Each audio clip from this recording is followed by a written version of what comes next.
Well, if you're a big fan of this channel, you know I did some ranting on Sunday. I'm a big Tampa Bay fan, and so I'm even going to the game on Thursday. I bought tickets like the night before this just disaster happened. So part of making these videos is almost like therapy for me. But I wanted to, now that the all 22 footage is out, watch more of the tape and see what exactly is going wrong, because it's definitely, I hear a lot of people saying, oh, they just suck, which, okay, but what sucks about them? What are they doing wrong? What is the actual issue here? And what are they doing right? Who is not to blame and who is to blame? To me, I think it's three main components. I think that the receivers aren't playing as well as we expect them to play, but still aren't a mess. I think that Brady isn't playing as well as he typically plays, but still isn't a mess. And I think that they're just having some miscues, which is something that they've always had. They've never been the cleanest of football teams. Every team makes some mistakes, but they've always kind of, I feel like, if miscues was a stat, they'd be sort of, high up on the list year after year. So starting off with this play, one thing worth noting is the Panthers do have a good defense. That's still not an excuse to only score 3 points. If you're a good offense, you should be scoring much more than that against every team you're playing. Even in that famous game where the Buccaneers shut down the Chiefs in the Super Bowl, the Chiefs scored 9 points, right? So even in getting shut down, they still scored 3 times as much as Tampa Bay did. Let's talk about what went wrong, and this is an example of, I just feel like there's too many times this season where I look and I say, okay, Chris Godwin running a good route against a type of coverage, right? It'll be underneath the safety, over the middle. Hopefully this can get open. However, when this play begins, you're going to see that he just isn't getting open. There's not much separation. There maybe can be enough for Brady to make a tight window throw, a perfect throw to make a catch, but the issue is the safety's crashing in. Brady makes this throw. This should have been intercepted. It nearly ended up getting caught, which would have been a hilarious completion, but this was just, again, Godwin not getting open. He can still make tough catches, so you're still going to see him get the ball a lot, but he isn't getting open as much as we expect him to get open. He has not been playing as well since coming back from the injury. You wonder if he's still fully healthy, and it makes the offense look worse. The receiving core, has graded mediocre this season. Yes, they have weapons, but it has not been great this season. So that's been a part of it. This is another great example of just something that, you just would not see last year or in previous years, where the Panthers are showing cover zero. They're not going to play cover zero exactly, but they're showing cover zero, meaning that there's not safety help on this play. There is a safety who is kind of showing as though he's deep, but he's going to be picking up Chris Godwin. So what do you do if you're Chris Godwin? Well, that's the route he's running. I believe this is just a hot route where he's just, he's going to see the concept and just, turn around and Brady makes a quick throw. And if you break a tackle, who knows? Maybe you could be off for a touchdown. So worst case scenario, it should give you a few yards. But on a third down where you have to get, a little bit past the 35-yard line, there's a good chance this can be if not a first down, at least get you close enough to the first down where you can go for it or kick a field goal. However, as you see, Brady makes this throw and it's going to be incomplete. It was a bit off, and Godwin also probably still should have caught that. So it's just a bit of a weirdness going on. That should have been a great situation for Tampa Bay. In years past, that's a great situation for Tampa Bay, and they're not quite there yet. And it's really just, it is a matter of execution. Everyone's blaming the coaching staff. Trust me, I blame the coaching staff too. They've been frustrating. But another element is they got to hit open guys when they're open.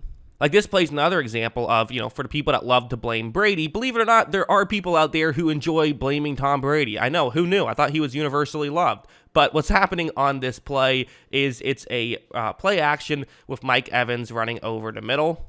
Brady takes a snap, and I actually showed this play in my immediate film study. I only had the broadcast footage, so I couldn't show as much. But, again, we all remember talking about miscues, we all know the Mike Evans drop pass a minute into the game.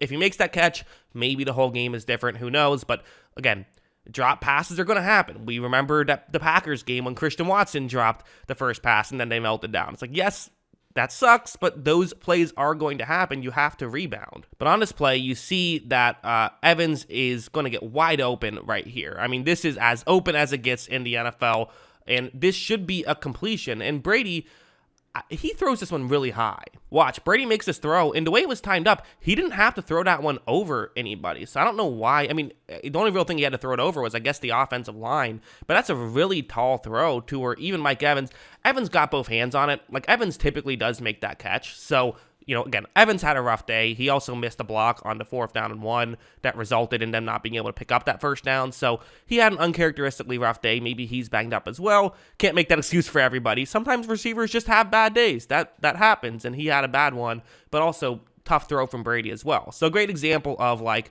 the receiving core is not doing good enough and Brady isn't doing good enough. These guys are getting paid a lot of money. They have to be able to perform well or this team isn't going to win football games. Something like this is another one where, again, you do have plays where guys are getting open. They're not getting open as consistently as maybe they did 2 years ago. I mean, 2 years ago, they were getting open, especially in that playoff run, just every snap. I mean, even when Antonio Brown wasn't there, like that Green Bay NFC Championship game when Brown was injured, like they were still getting open consistently. Hasn't really been the case these past couple of years. Last year, it was due to injuries. This year, most of the guys are healthy. Julio's not there, but most of the guys are healthy.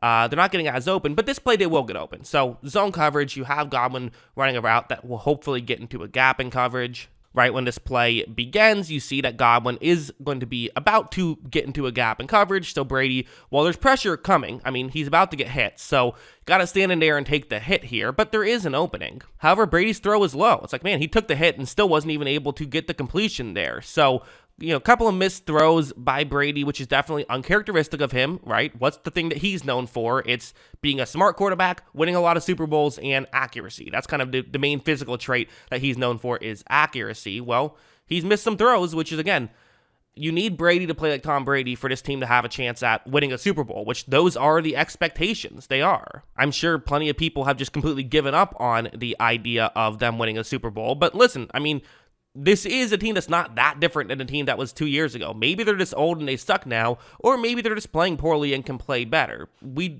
reality is we don't know. But one last play to talk about. We got to talk about the offensive line. I actually think the offensive line hasn't been terrible. I thought it played pretty well. You see, like Luke Goedeke he's been a mess at guard, which is why, he's basically been benched at this point. He's not playing every snap at the very least. But something like this, this happened, and a couple of these inopportune times have still hurt the Buccaneers. I don't really blame Donovan Smith for this, but he's going up one-on-one against Brian Burns. Watch how when this play begins, you see at this point, Smith is definitely a bit overcommitted to the outside, but it makes sense. Burns has a great speed rush move. So when Burns goes over the middle, he is able to get the sack on Brady and kind of kill any hope of a drive right there. One of the issues is Brady definitely isn't the kind of guy who can get around pressure the way some of these other quarterbacks can, but he avoids pressure in other ways. But still, though, that's kind of the issue. It's like a couple of inopportune missed throws, a couple of inopportune dropped catches, and then a couple inopportune sacks or just pressures that disrupt plays. A few of those in a game can, if they're poorly timed, can really hurt an offense. Still, you're playing against a good defense. Even with all of that, you should have done more. But at the same time, I think that it's understandable that something like this can happen. I don't think the Buccaneers are dead. I don't. I think that there is still hope. They play Baltimore on Thursday. I don't think there's 0% chance that they win that football game. Currently, in fact, they're underdogs against the Ravens at home, but barely, 1.5 underdogs. I mean, the Ravens, who are another team who they're 4-3, feel like they should be better than 4-3. I think that both of these teams are teams that people feel like they have a chance to win a Super Bowl, and they're both kind of, been sputtering a bit, but as of right now, Vegas basically has it as even odds. So yeah, you got to clean up the area. You got to clean up the mistakes. You're in a weak division, but they have some tough games too. People keep saying the weak division, but you still have to win some football games. You're going to have to beat some good teams, and right now they're not beating bad teams. So they can make it better. They can turn it around, but they have to turn it around in a hurry or things could be tough. That's what I think. What do you guys think? Let me know in the comments below. Always love hearing from you. And of course, as always, thanks for watching.